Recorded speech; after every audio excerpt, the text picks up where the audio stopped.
உனக்கு என்ன எவ்வளவு தெரியும்? 20 வாரமா எங்க அப்பா அம்மா எனக்கு 20 வருஷமா உயிர்.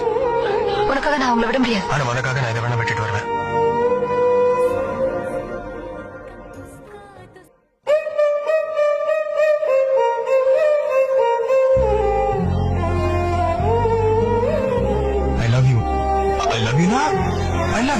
என்ன அர்த்தம் சரியா புரியாமலே? உனக்காக எது வேணா செய்வேன் அர்த்தம். இன்று விண்ணிலாவில் அந்த ஈர நினைவில் கண்டு தவிப்பதேனோ. உன்னை பிரிஞ்சதால இருக்க முடியாது. நிலைமையில வாழ முடியாது.